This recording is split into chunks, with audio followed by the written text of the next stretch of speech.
Vă salut, dragi prieteni, și bine ne-am regăsit la un nou videoclip. Doresc să încep prin a vă ruga să distribuiți acest material masiv pe rețelele de socializare. Îl puteți distribui direct de aici din platforma YouTube sau dacă nu, puteți intra pe pagina mea personală de Facebook, TB Tips, îl veți găsi și acolo. Poate de acolo vă este mai ușor să-l distribuiți, pentru că astăzi nu vom învăța nimic, nicio metodă bio despre cum ne putem face viața mai sănătoasă sau mai ușoară, și astăzi doresc să trag un semnal de alarmă împotriva mâncărurilor otrăvite care ne sunt oferite cu bună știință în toate supermarketurile, în chioșcurile noastre de lângă bloc sau de unde sunt, în piețe, în galantare, oriunde. Vă vine să credeți, mâncare otrăvită care ne este oferită nouă spre a fi consumat. Și nu este orice fel de mâncare, nu este orice fel de otravă, este o mâncare radioactivă. Vă dați seama ce înseamnă asta? Adică o mâncare care te omoară, sigur, tată. Deci, nu știu, eu mă cam doare capul să spun așa. Deci, cu bună știință, producătorii ne oferă nouă o mâncare radioactivă care te poate îmbolnăvi atât prin ingerare cât și prin contact. Vă dați seama cât de periculoasă este. Și fac acest lucru pentru că în urma discuției cu un bun prieten pe care am avut-o ieri, am observat că el nu cunoaște aceste detalii și m-am gândit să vă împărtășesc aceste lucruri. Poate că mulți dintre dumneavoastră deja cunosc aceste produse, dar poate unii dintre dumneavoastră nu le cunosc. Și tocmai de aceea, astăzi vreau să învățăm cum să ne ferim de aceste lucruri. În acest videoclip o să vă dau toate detaliile pentru a ști despre ce este vorba și dumneavoastră la urmă veți trage concluziile. Și ca să înțelegeți mai bine, o să începem cu anul 2011, când la Fukushima a avut loc acel accident nuclear. Probabil că ați auzit despre el. În acel moment s-au eliberat sau s-au scurs în mediul înconjurător cantități enorme de material radioactiv, printre care cesiu 137, un material radioactiv care emite niște radiații gamma, este extraordinar de periculos, provoacă cele mai îngrozitoare boli incurabile pe care nici nu vreau să le menționez. Și așa mai departe. Și dacă acest material radioactiv s-a scurs în mediu și în apele oceanelor, spre exemplu, toate viețuitoarele din acea zonă au devenit radioactive. Și acele viețuitoare, unele dintre ele, precum peștele, este pescuit de acolo și adus în piețele noastre, în conservele noastre, nu numai la noi în țară, pe plan mondial, cu bună știință. Vă dați seama ce înseamnă chestia asta? Și ca să mă înțelegeți, este exact ca și cum te duce la Cernobâl, pentru că acea cantitate de material radioactiv și viețuitoarele de acolo au fost făcute studii, este demonstrată chestia, de 2-3 ori mai mare concentrația de radioactivitate decât ar putea suporta organismul uman. Și bineînțeles că organismul uman nu are voie la niciun fel de radioactivitate.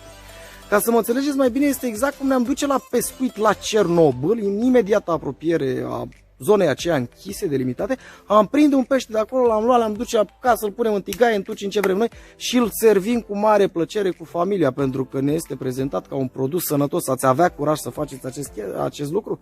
Eu, nu. Dar în schimb, acel pește de la Cernobâl, bine, nu acela, unul identic cu acela, se găsește aici, în această conservă. Și nu numai. 80% din conservele după piață, care sunt destul de scumpe, conțin pește radioactiv. Gândiți-vă că puteți găsi acest pește în hipermarketurile mari care ți-l prezintă proaspăt acolo. Mamă, merge un pește proaspăt, oceanic. Wow! Deci, ce se întâmplă? Și o să vă dau imediat detaliile ca să vă convingeți de acest lucru. Și care este, nu știu să vă spun eu, curiozitatea cea mai mare, sper să nu se vadă eticheta, să nu fac vreo reclamă sau să mă tragă cineva de mânecă, pentru că în momentul în care intrăm în această zonă este destul de nu știu cum să spun, mai bine mă abțin. Dar asta este. Acest pește care este în această conservă o parte din el provine din niște zone care nu sunt radioactive, dar o parte din el, bineînțeles că provine dintr-o zonă radioactivă. Este jumătate, cum ar veni. Acesta fiind una dintre conserve. Am cumpărat câteva conserve ca să vă arăt, o să vedeți imediat pe videoclip despre ce este vorba. Dar am găsit și conserve care, dragii mei, tot peștele din această conservă este pescuit în acea zonă radioactivă, deci nu vine să cred. Și cine ne spune nouă acest lucru? Vă spun imediat. Există un organism internațional al Națiunilor Unite, dacă nu mă înșel, prin care denumirea lui, acronimul lui de prescurtare, denumirea prescurtată se numește FAO, urmată de 2 cifre. Acest FAO trebuie să se găsească pe toate produsele. În cazul nostru la pește, FAO 2 cifre, FAO 37, să spunem. Spre exemplu, luăm o conservă de pește sau găsim un pește ambalat, congelat și vedem la țara de proveniență de unde a fost el pescuit, FAO 37. Știm că peștele ăla provine din, nu știu, Mediterană sau Marea Neagră, FAO 37. Și noi știm că consumăm un pește care a fost prins în FAO 37. Acest organism internațional ne spune cu bună credință că peștele care este în această conservă sau ambalat provine din FAO 71, FAO 87, FAO 84. O să găsiți și o să vă las toate aceste zone în descrierea videoclipului, o să vi le las și în primul comentariu, astfel încât dumneavoastră în momentul în care mergeți și cumpărați orice produs din pește să verificați eticheta ca nu cumva vreuna din zonele acelea să existe pe acea etichetă, pentru că efectiv mâncați un produs radioactiv. Să nu mai spunem că peștele a fost prins radioactiv în acea zonă și a fost prelucrat în Filipine, în Thailanda, cine știe pe unde, până ce așa mai departe, și ne este prezentat ca un produs de lux pe care îl consumă mai ales oamenii care își permit, sau poate și cei care nu își permit. Aici nu știu ce să comentez și cum să intru în detalii. Și de asta vă spun, dragii mei, că este foarte dureros. Haideți să vedem care sunt acele zone și ce anume înseamnă ele pentru a ști să vă feriți de ele. Bineînțeles că aceste conserve eu le voi arunca la gunoi și nu le voi consuma. Haideți să vedem și despre ce este vorba. Aceste conserve, 4 dintre ele, sunt de la firme diferite și sunt cumpărate dintr-un supermarket și de la magazinul din apropierea casei mele. Și după cum vedeți dumneavoastră aici, scrie capturat în Atlanticul de Est și avem acei indicatori care v-am explicat eu. FAO. După cum vedeți aici, avem și FAO 47 și FAO 34 și asta înseamnă că acest pește provine dintr-o zonă necontaminată. Dar totodată mai găsim FAO 71, FAO 77 și FAO 87, acestea fiind 3 zone în care această contaminare a fost masivă.